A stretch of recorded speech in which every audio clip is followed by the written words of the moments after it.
morning, everyone. My name is Catherine Gormley, and I'm in the Department of Biomedical Engineering at Boston University. And today, my group is going to be talking about science and society. And I'm going to be taking a very narrow look at this and seeing how my research and my science affects society. Okay, so just a quick outline of what I would like to talk to you today about. I'm first going to talk in general about clinical trials and their importance in society, and then I'm going to give some background on the disease that I'm looking at, which is post-surgical abdominal adhesions. And just a quick show of hands for people who I haven't talked to about this. Are you guys aware of what post-surgical abdominal adhesions are? Yeah, so it's a very, I did not know about this until my professor introduced me to this disease, so it's a very unknown disease. And then I'm going to talk about some of my solutions I have to improve clinical trials with post-surgical abdominal adhesions. So first, in general, just the importance of clinical trials. The clinical and trials exist to advance medical technology. So the goal is to test the safety and efficacy of medical products before using them in the wide market in the clinic. And this is to make sure that, one, that they're safe, so we don't want to cause harm to people when we use them, and two, that they're effective, so that they do what we say they should do. So you can't just, even if they're safe, but if they don't do what we want them to do, we can't use them. So it's sort of like a balance between advancing science and protecting patients. So you have to make sure you keep it level, because we want to do both of these at the same time. So now I'm going to talk about the clinical studies in relation to post-surgical abdominal adhesions. So post-surgical abdominal adhesions, while a very long word for a disease, they form pretty much after any abdominal surgery.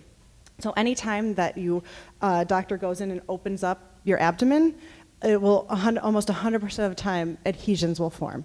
And I'll talk more about what adhesions are later on. The reason they're not as well known is because they usually don't cause problems, so they're most commonly asymptomatic. So, but when they do cause problems, it's very problematic. So some complications that occur could be chronic pain, small bowel obstruction, and even female infertility. So the complications are severe when they occur. Currently, there are, at least in the United States, many government-approved anti-adhesion products, but the occurrence of adhesion has not decreased in the past 20 years. So while there are products that can be used to prevent adhesions, we are still seeing the same rate of adhesions occur after these surgeries. And this is because there's no way to safely confirm the presence of adhesions. So usually, to confirm that there is an adhesion, you have to open the patient up and visually look and see the adhesion. And this is kind of problematic because this is what caused the adhesion in the first place. So it's a cyclic process of opening the patient, removing adhesion, new adhesion formation. So there needs to be some safe way to confirm the presence of adhesions. That way we can continue on with clinical studies and prove the efficacy of these products so they can be used in the clinic. So now that I've talked about adhesions a little bit, I'll tell you what they actually are. So when the doctors go into the abdomen, there's almost always injury caused to the cells that line the abdomen here. And after injury, the body will respond, as we can think of when we have external injury. So if we scrape our knee or if we scrape our elbow, you can think, it's not a pretty visual, but you think there's first a yellow ooze that appears first, and then a scar tissue forms. So that happens in the body as well. So early on, there's an ooze that covers the injured cells in the abdomen, and that's a fibrin. So this just helps aiding in the healing process for adhesions. So normally, when you scrape your knee or elbow, the scab or the scar tissue will be healed, and then you'll have a completely healed cell line. But there's many reasons why it's unsure, but when we have surgery in the abdomen, the normal healing process does not occur. And so this fibrin, this ooze that's there, turns into a permanent scar tissue that's in the cells. It can attach to organs. And so this is what causes this is an adhesion, this permanent scar tissue that forms.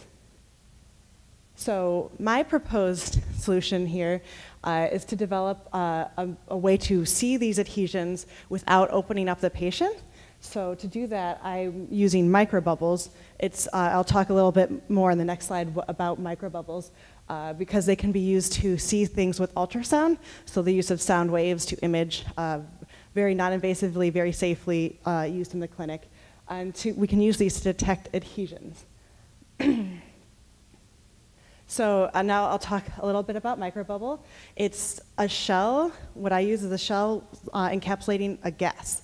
So it's pretty exactly like bubbles when we blow bubbles here. So the shell that I use a lipid shell. And so lipids are an amphiphilic molecule. So that means they have a hydrophilic head. So they have a head that likes water, which is the circle here. And then they have a hydrophobic tail. So the tail hates water. So they're able to self-assemble.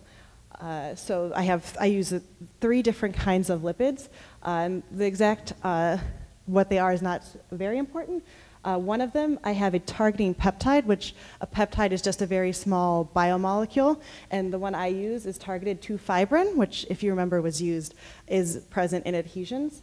And then I have a cross-linkable lipid. So this just means that these are ultraviolet polymerizable, so when I apply ultraviolet light, they actually connect, so they cross-link. And this makes the shell more stable, which is important because we need the bubbles to be stable inside the abdomen because we want to apply these during surgery and look at it a day or 2 later.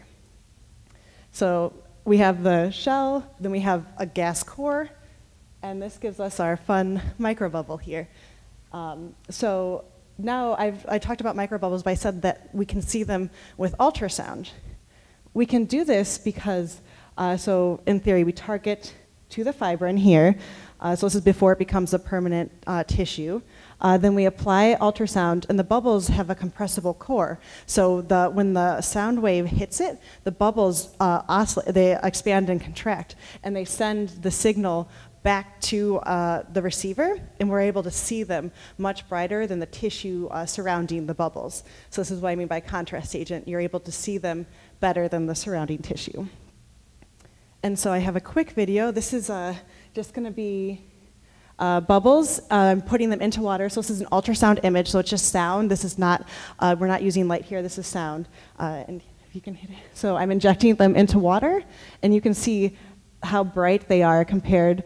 You can ignore this. This is just an artifact. It's not important. But this is the bubbles coming down and how bright they are compared to the water. And that's what they look like inside people. So how this relates back to society and science, how I view my social responsibility, as I mentioned before, the rate of adhesions is still right at where it was because doctors aren't using these anti-adhesion products because we're unable to prove the efficacy of them and that how well that they're actually able to prevent adhesions because it's very unsafe to diagnose adhesions at the clinical trial level. But we need to work to prevent these adhesions because it causes a lot of complications with patients. So I see my bubbles as able to balance the scale and while advance science and protect the patients as we go forward.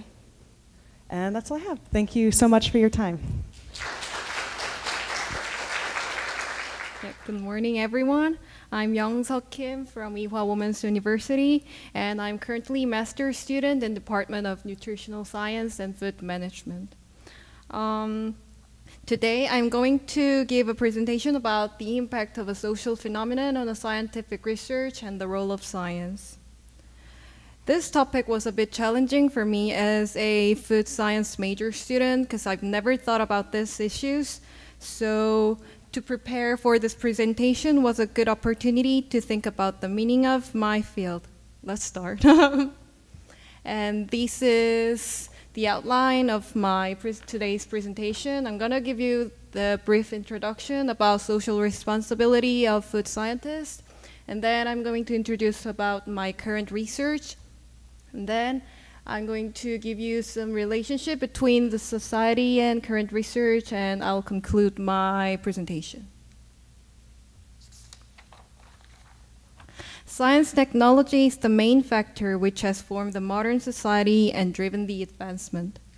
However, these days, there are skeptical perspectives on scientific achievements in knowledge and technology, especially from a philosophical point of view. People think that they do not provoke enthusiastic questions anymore from researchers like in the past. Also, regarding food science field, there are some arguments whether the food industry has contributed to public health problems such as obesity or type 2 diabetes, since the mere possibility of corporate responsibility for public health seems to be excluded in the academic public health communication.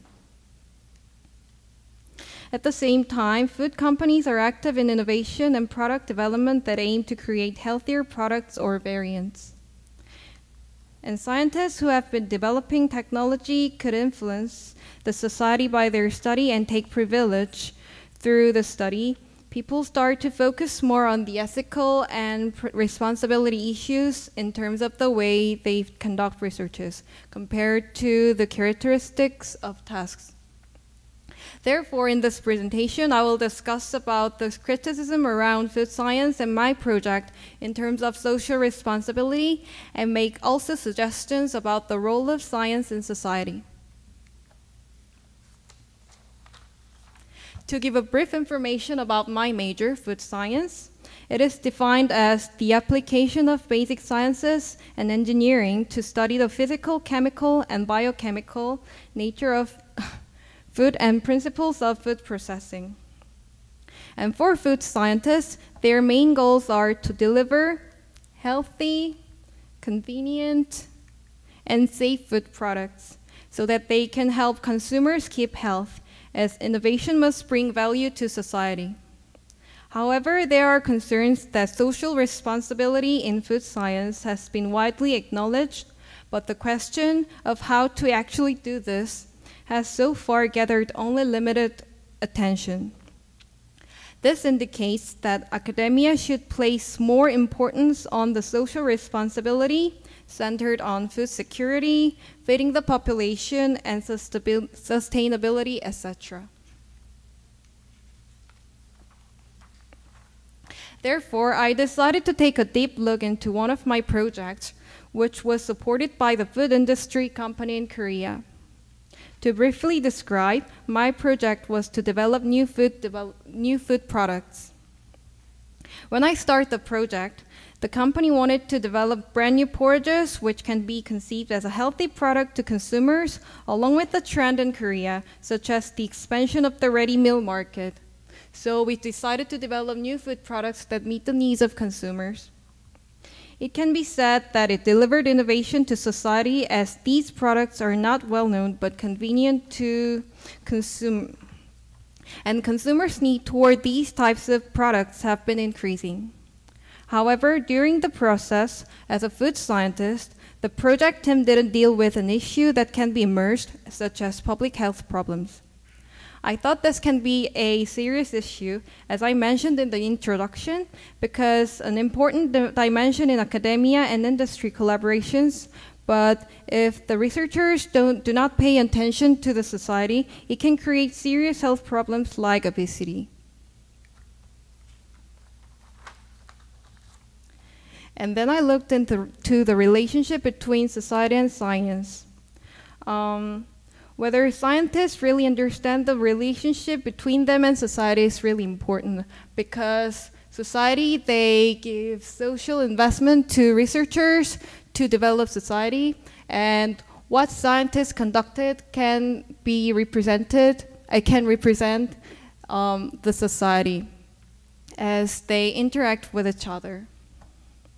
But there are further questions remained, like, for example, the reality, it's difficult to consider about the consequence of their research during a process, since the surrounding conditions are laboratories, especially for scientists, and which is controlled environment and separated from the real world. I thought this can cause serious issues, because when the scientists are surrounded by the lab environment, they don't know it's like the real problem that should be solved, or it's just study for study. During this presentation, I've discussed about the relationship between science, technology, society, and scientists, and also the criticism around it. It can be seen that society and science interact and affect each other because when society requires new technology, scientists organize new studies to fulfill the demand of society, and those newly developed technology affects the whole society.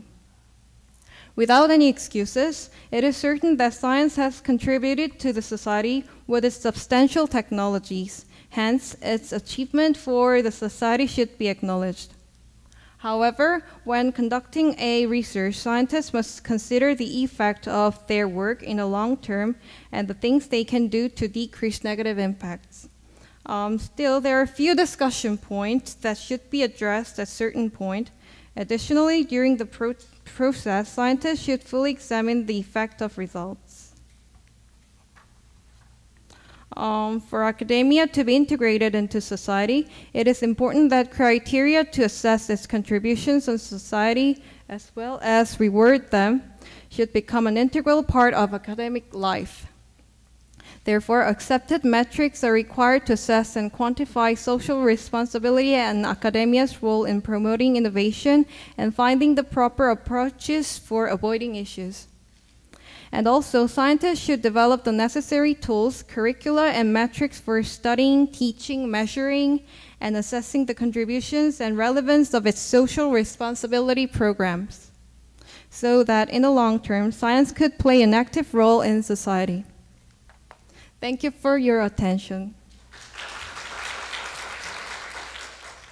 Hi, I am Sarabeth BUCKLEY, and I'm in the Earth and Environment Department at Boston University. So I'm also going to be talking about science and society, but maybe from a little bit of a broader perspective. And I'm going to talk about it in the context of climate change, partially because when you think of policy and science, often nowadays climate change comes up. It's a very hot topic, let's say. And it's a really important one that we need to be thinking about now. And so it means something different to a lot of different people, though. For me, it means sea level rise.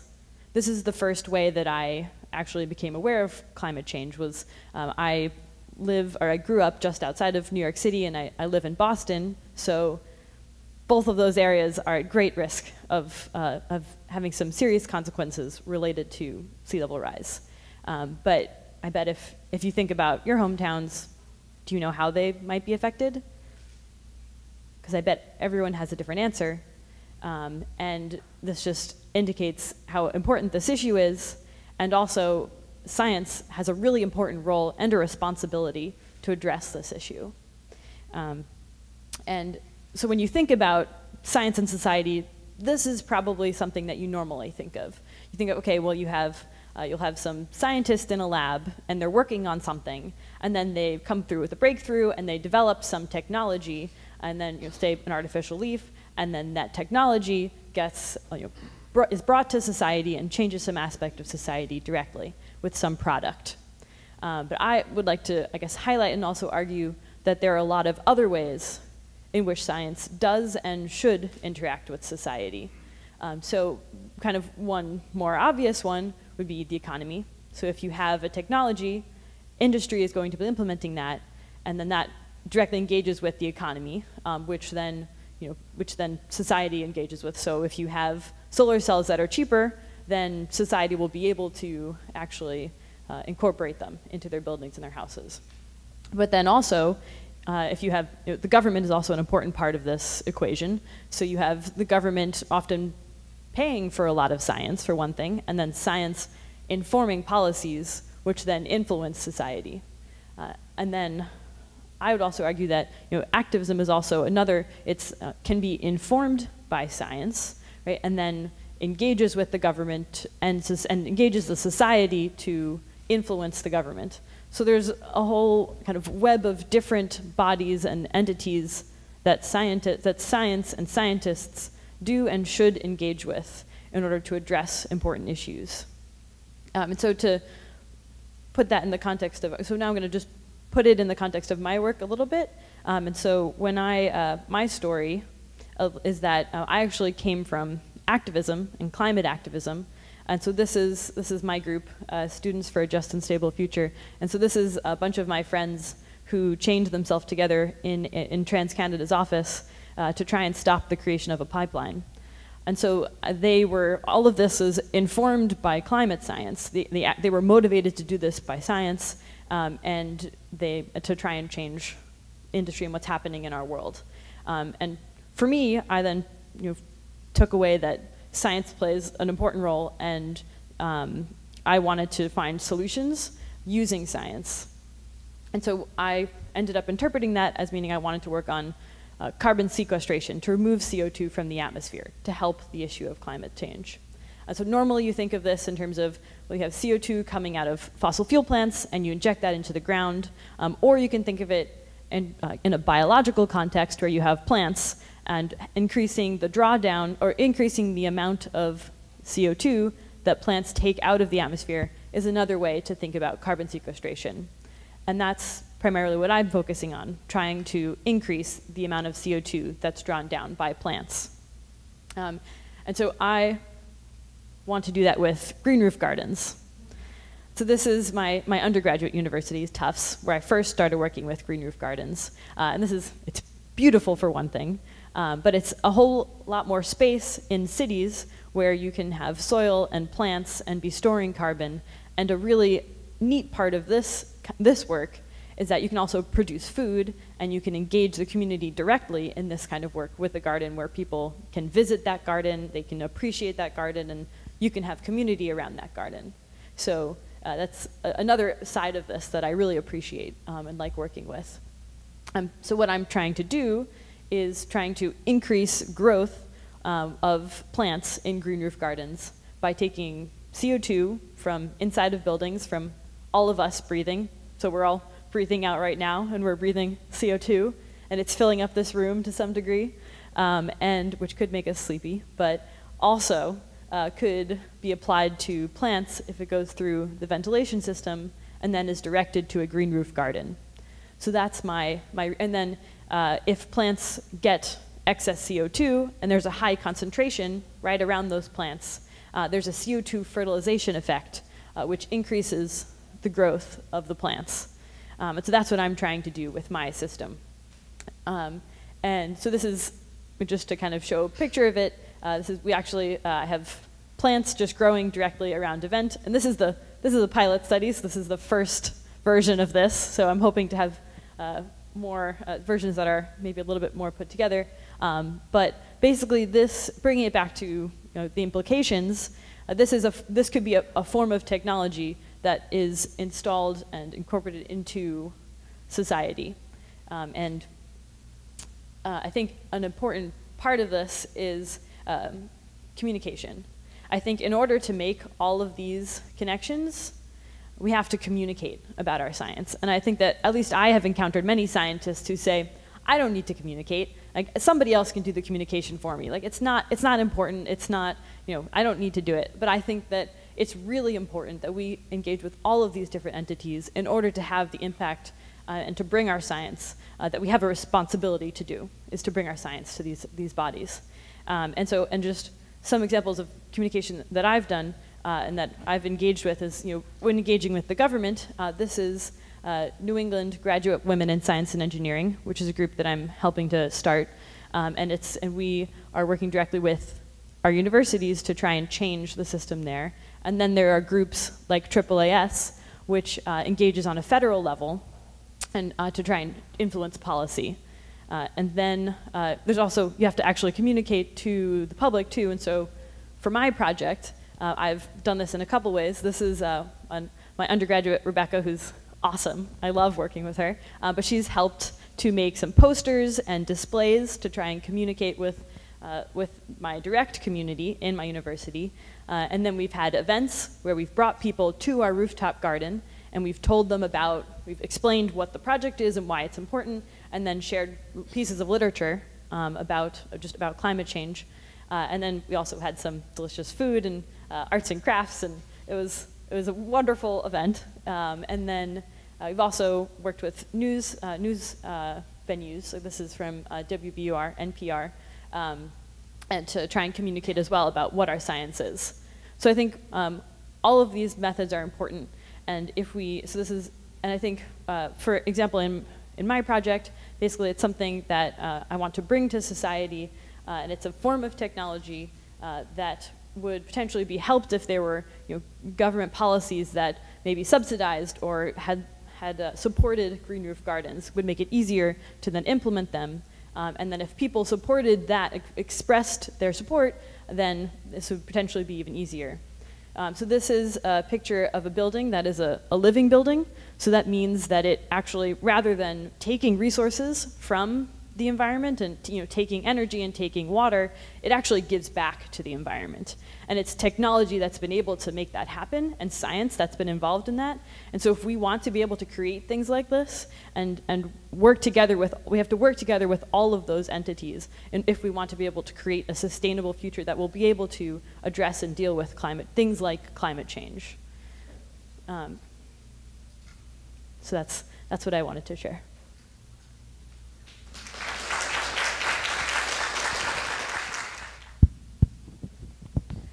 Hello everyone, good morning. My name is Jieun, majoring in urban planning and urban engineering in Youngseo University. Before we get started to talk about my study, I want to share what I thought about the responsibility of the STEM fields and scientists. What do we expect from the doctors? We expect the accurate diagnosis and the effective prescription because we want to heal our illness through them. And I believe we are also called as doctors, and we have the very similar responsibility. We have the responsibility to diagnose the symptoms of our society, and we need to give the effective prescription for the problem that we are specialized in. And the more thing that we have to do is we need to find out the much more creative way. And we need to predict the future and lead the future as scientists. So I believe that here the responsibility, social responsibility as scientists come from. And I am specialized in urban planning, so I'm going to talk about the housing issue. I want to give some question. Is there anyone who wants to have your own house someday? I believe most of them. But how long would it take to buy your own house? Can you guess? But if you do not spend at all and just save all the money, how many years would it take? I'm going to talk about this issue. Actually, Korea has experienced rapid rise of the housing price, even though we have provided a lot more houses. And I'm going to focus on this area, Seoul, Incheon, Gyeonggi, and we are inside of the Seoul right now. And in Korea, 57.7% of the households have their own house. But things are very different by the income level. For the low-income household, only 47.5% has their home ownership, while high-income households has 73.5% has. And these days, relative deprivation is a very important issue because it has turned out that it's a cause of the conflicts and depressions. And also, we want the sustainable society. And there are 3 dimensions of the sustainability, which is economy, equity, and environment. And not only economy, but also equity and environment are very important. So my study is more about the equity sustainability, actually. So I'm going to see the PIR by region from the households PIRs. Actually, PIR is price to income ratio, calculated housing price divided by household annual income.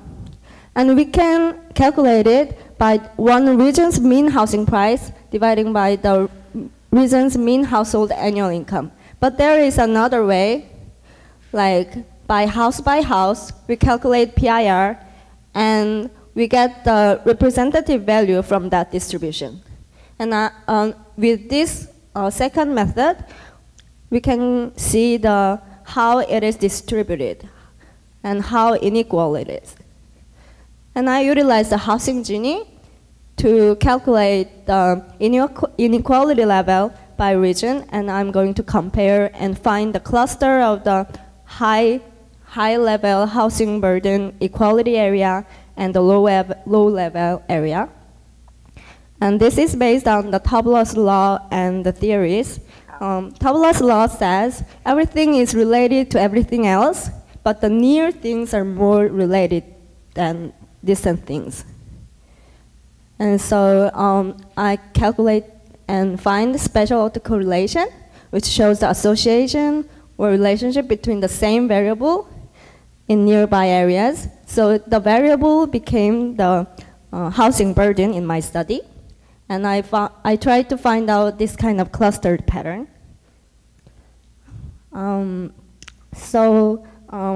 This is one of the results. The unevenness of the housing burden was the highest in the Seoul compared to Gyeonggi and Incheon. And these are the Lorentz curve that shows how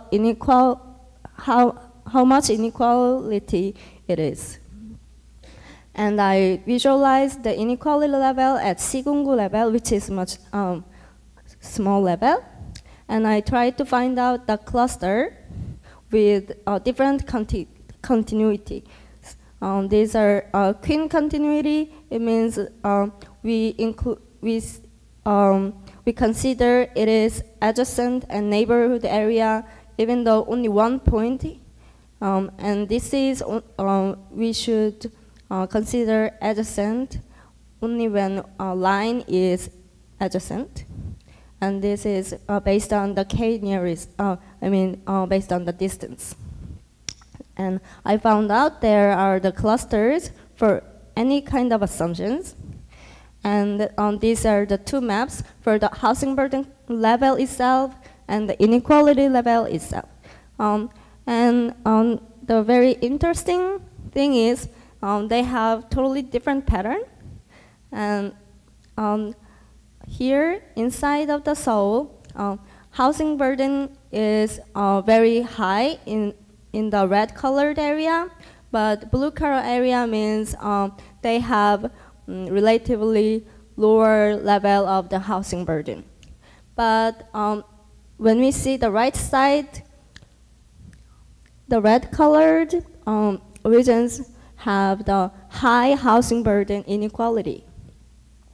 And these 2 maps show very different pattern. So I could find out that the new housing burden assessment method, which was the second one, has a difference in meaning that could not be captured by existing regional PIR estimation methods. The first PIR method is the thing that government and many companies actually publish, but they don't really calculate or see the second type I utilize at this time. And even within the Seoul metropolitan area, the variation in housing burden was very large, and inequality was very large too. And clusters with high high residential burden and with how inequality of residential burden showed very different patterns, implying that some regions' housing policy should be focused more on relieving the inequality problem in the area rather than suppressing the price rise. This is one of my research I conducted in this semester. Thank you for listening. Hey everyone. So my name is Brittany Bishop, and I am studying chemical engineering at the University of Washington in Seattle. And today I'm going to talk to you about new materials for improving clean energy resources, and specifically how clean energy and my research can impact society. So to do that, I'm going to talk about a couple of different things. I'm going to start by talking a little bit about climate change and clean energy. I'm going to focus in on solar energy and specifically how this can be beneficial. And then I'm also going to talk a little bit about my own research and some new materials to improve solar power and how I think that's going to impact clean energy in general. So we probably have heard a little bit about climate change, but what we can see here on this animation on the left is actually the rise in temperature of our Earth over the last 160 years or so. And so you can notice by this animation that the temperature of the Earth is rising by quite a bit. And not only that, but as you can get later in time, like currently now, especially in the last 10 years, we're seeing that it's starting to rise exponentially. And that's a really, really big problem. And this can cause a lot of different things that can impact our Earth. So we're starting to see things like drought, things like increase of tropical storms and hurricanes, things like flooding, and also things like wildfires. And these are all things that are going to impact our Earth. They're going to negatively impact human life, as well as affect animals and our wildlife as well. And so this is a clear problem that we need to tackle and an issue that we need to take on. So one thing that we know about climate change is that the biggest reason that this is happening is due to an increase in carbon dioxide, or CO2, inside of our environment. And so we also know that this is due to fossil fuels. And so if we take a look here at this graph, this is basically showing different types of energy that releases different amounts of CO2. So if we take a look at coal, oil, and natural gas, they're producing significantly more carbon dioxide than the other types of energy that we see up here. Now, if we focus here on the right, we see solar, hydroelectric, wind, basically types of renewable or clean energies. And these are producing significantly less carbon dioxide than the other types of energies that we're using. And so that makes this type of energy really, really promising for tackling climate change. Now, if we focus in a little bit more on the types of renewable energy, we see this graph here on the right, which essentially is showing the growth of our different types of renewable energies. Now, if we focus here on this kind of medium blue color, this specifically focuses in on solar. And what we notice about solar is that it's growing more than pretty much any other renewable energy here. And in particular, if we look here, it's projected to grow even more in the future. And so solar energy is where I've started to focus my research on because it's a really promising field to improve clean energy and also, again, tackle climate change. So while solar energy is really great and really exciting, there are still a lot of problems that we need to fix. And so one of the biggest things about solar energy that's a problem, actually, if we first think about the sun, we know that it's made up of a variety of different colors, right? So we have high energy ultraviolet light. We go down to blue light in the visible spectrum, it's a little bit lower in energy. We go down to red, it's even lower, and then we also have near infrared light, which is even lower energy. And one of the biggest problems of solar panels is that it can only use part of that sun. So basically what we're seeing here is that the sun is hitting our solar panel. It can take in our red and our orange light, but we're wasting all of this other types of light, like our yellow, green, and blue. And that's a problem because basically what that's doing is that we're losing energy and we're having lower solar efficiencies. So how can we tackle this problem? And that's where my research comes in. So I work on something called luminescent solar concentrators, which sounds kind of like a big fancy word, but essentially all it's doing is that it's able to take in many different colors from the sun. So for example, it could take in blue, green, orange, and yellow light, and then turn it into red light. And then, for example, if the solar panel uses red light, it will now be more efficient. And that's basically what's happening down here. So we see the sunlight coming in. It's going to convert that sunlight all into one color and then guide it to the solar panel. And that's going to boost our efficiencies. The other type of application that actually is being looked at is something called solar windows. And so if we think about our windows outside, basically you would take these materials and you would put them in place of our windows. The sun would come in, it would convert our sunlight like I just talked about, and it would guide that light to the edge of our window where solar panels would actually be. And that would be a way that we could integrate this technology not only to improve solar energy, but also to actually integrate it into the infrastructure that we already have. So now to do this, I work with something called nanomaterials. And basically what nanomaterials are just really, really, really, really small. And so when you think about nanomaterials, they're actually about 1,000 times smaller than the thickness of a human hair. And so they're really, really small. And when you get down to that size, you get some really exciting properties that make them really great for these solar concentrators. And so here on the left, this is cadmium selenide. So that's a material that we commonly use. They can take light in, and then it'll glow different colors based on the size. And that's what's really exciting, is that when you get down to nanoscale and you make them really, really, really small, we get blue. If they get a little bit larger, we get green. And a little bit larger, they'll become red. And so that's one of the first pros of these types of materials, is that the color is tunable. And when you get these different colors, you can change the color based on what the solar panel actually needs. In addition, these are really, really efficient. So they can actually be up to 100% efficient, which essentially means that for every unit of light it takes in, it will give off a unit of light. And so that's going to make it really, really useful in these solar concentrators to improve our solar energy. And then lastly, it can convert a lot of the sun into one color. So like I mentioned, it can take in, let's say you have a red material where it's glowing red, it can take in the blue, green, yellow, and orange light and turn it into that red color. So it's going to make it really efficient at taking our sun and concentrating it down for our solar panels. So if we combine them kind of together, those last two concepts, our solar concentrators and our nanocrystals, this essentially is what we have. So here we have our nanocrystals and basically our device, like our luminescent concentrator. We have sun coming in where the nanocrystals is taking in a lot of that light. And then instead of losing all of those colors like we had before, the nanocrystals are able to take them in, convert it into red light, and then bring that to our solar panel. And so that's going to allow us to use more of the sun in general and allow us to boost our efficiencies.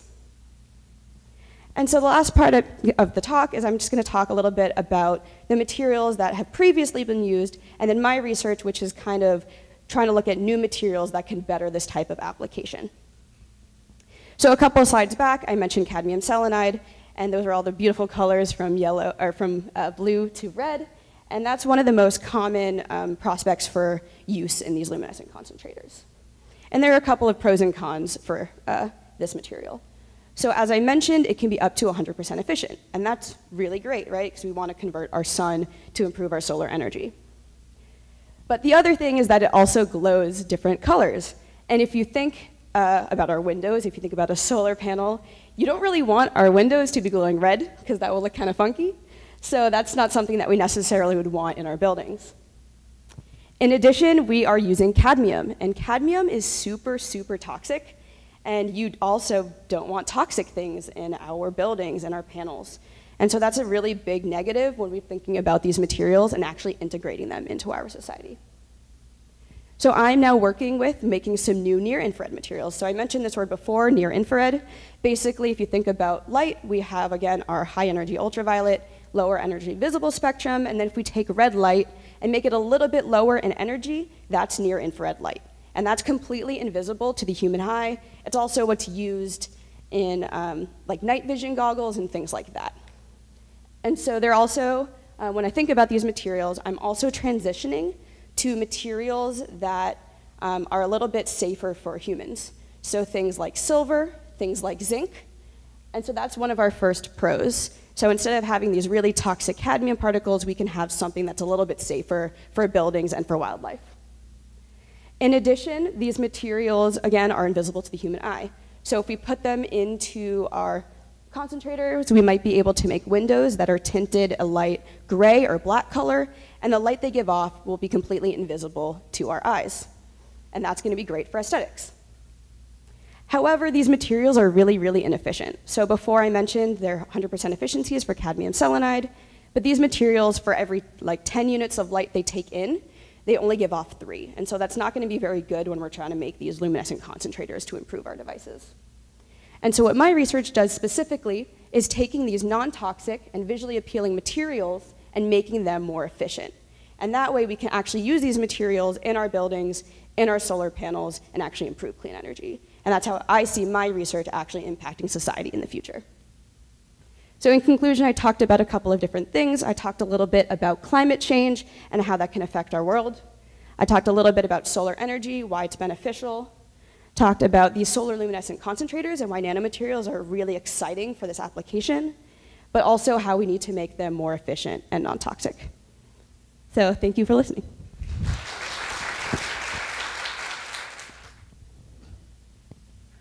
Good morning, everyone. My name is Steffi. I'm a fourth-year PhD student from Fujian Catholic University, Taiwan. My field of expertise is artificial intelligence, and here I'll be presenting how AI is going to impact the society. So my title is Artificial Intelligence, a Sensational Gift of Science to the Society for a Better Tomorrow. Science is the greatest inventions of all times. So why do we have so many inventions? We have so many inventions to make our life more easy and comfortable. 20th century is the most remarkable in human history compared to previous centuries' inventions and technologies. Television, radio, submarines, nuclear power plants, internet are some inventions of 20th century. In this context, 2018 is going to be a year of artificial intelligence. This is my outline. I'll be giving a brief explanation about what is AI, how AI is at the service of the society, the future prospects of AI, and conclusion. Recently, we have all heard about this term AI, AI, AI. What is this AI? What is this all about? So AI is nothing but a machine is designed and programmed to perform human-like tasks and to take decision on its own. Now the next question comes, how can a machine perform human-like tasks? How can it take decision on its own? It is possible by training those machines for a particular amount of time. Through this training, it gets experience and it takes human-like tasks, performs human-like tasks, and it starts to take decision on its own. For a simple example, Siri is a simple example. So when we ask Siri to make a call to a friend or to text someone or to browse something, Siri does for us. So this is a simple example of AI. There are numerous applications that AI is at the service of the society, and I will mention a few among them. In healthcare, there are so many applications of AI for data management and analysis.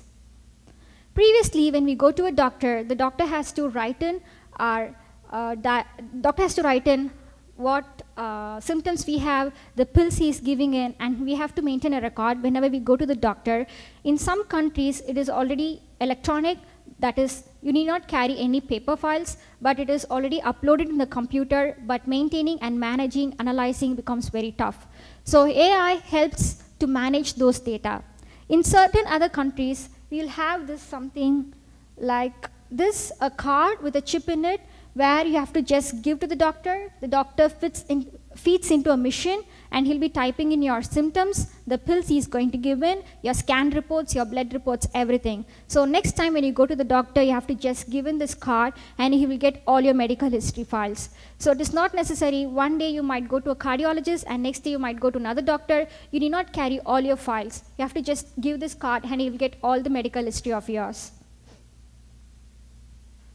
After losing a close friend to cancer, one person created this app called Dr. Hazel using AI.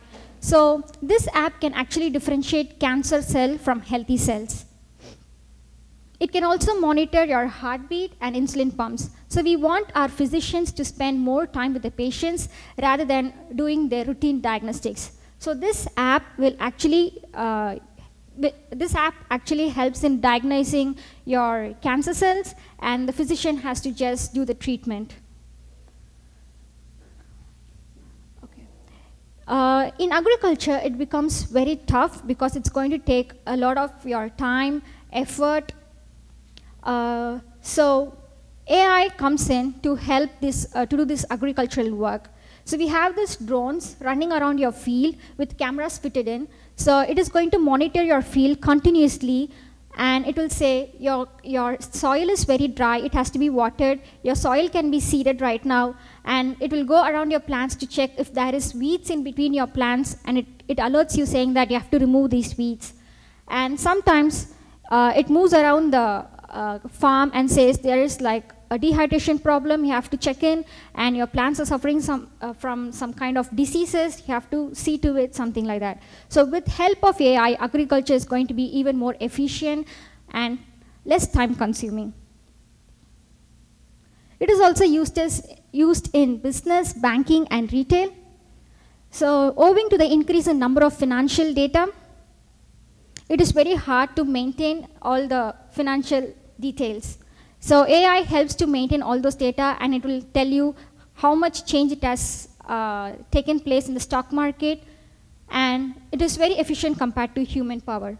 In banking, we have AI keeps track of the customer's base. If there is a suspicious action going on, then AI will send you a mail telling that there is a suspicious transaction, whether it is you or not. In online, it is going to suggest you some products based on your past search histories, like you might have searched for some dress designs or something else. So it is going to keep track of all those history, and it will suggest you more. In future, we'll be having automated transportation. Already Taiwan and Japan has battery operated cars with no driver, and these two countries are planning to have driverless cars, driverless buses. They're all testing for it, and it will be soon available for the public to be used. And traffic will be automated in maybe another 10 years, less than 10 years. And for people with robotic arms, your brain will start to communicate with those robotic arms. So when you think, I want to lift my hand, your robotic arm is going to do that for you. Robots will be soon used for washing your dishes and cleaning, and it is going to assist our elderly people by doing their routine tasks and making it more comfortable and being independent. And in radiology and radiotherapy, it is going to detect your cancer cells from unhealthy cells. So science has contributed so much for the welfare of the society. AI has its implications on every aspect of human society, especially in healthcare, agriculture, economy, transportation, and infrastructure. So the bottom line is that it is okay to have a machine that imitates human tasks and decisions, but we have to think to what extent we are going to let that happen. Thank you.